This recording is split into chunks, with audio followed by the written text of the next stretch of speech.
ሌላ ወንድ ህይወትሽ ውስጥ ማየት አልፈልግም። እኔ እሱን ማጣት አልፈልግም። ለሱ ትልቅ ቦታ ነው ያለኝ። ለምንድን ነው በኩለ ሌሊት የሚደውልልሽ?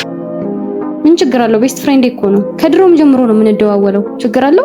አዎ ችግር አለው። ባለትዳር እኮ ነሽ። እንዴት ባለትዳር ሴት ጋር በኩለ ሌሊት ይደወላል? ይሄን ነገር ማቆም አለብሽ። የአንቺ ቤስት ፍሬንድ እኔ ነኝ መሆን ያለብኝ። ከሱ ጋር ያለሽን ነገር ሙሉ በሙሉ እንድታቆም ይፈልጋለሁ። እኔ እሱን ማጣት አልፈልግም። ነይ ቶሎ። ቀስ በል ተረጋጋ እንጂ። ይሄ ነው እኩለ ሌሊት ላይ የሚደውልልሽ ቤስት ፍሬንድሽ?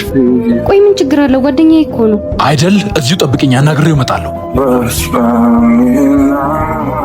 ለምንድን ነው ለሚስቴ በኩለ ሌሊት የምትደውልላት?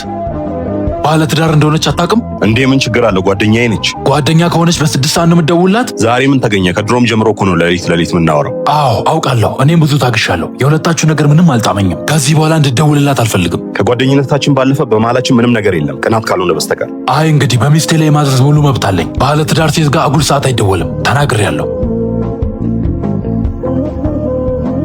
ነይ እንሂድ አሁን። ሁለተኛ እንዳይደውል ነግሬዋለሁ። ቅር ይልሻል እንዴ? ለምን አስቀየምከው? ቤስት ፍሬንድ እኮ ነው። አንቺ ባለትዳር ነሽ። ቤስት ፍሬንድ አያስፈልግሽም። የአንቺ ቤስት ፍሬንድ እኔ ነኝ መሆን ያለብኝ። ሌላ ወንድ ህይወትሽ ውስጥ ማየት አልፈልግም። እኔ እሱን ማጣት አልፈልግም። ለሱ ትልቅ ቦታ ነው ያለኝ። ኦኬ፣ ቤስት ፍሬንድሽን ማጣት ማትፈልጊ ከሆነ እኔን ግን ማጣት አለብሽ ማለት ነው። ምርጫው አንቺ ነው።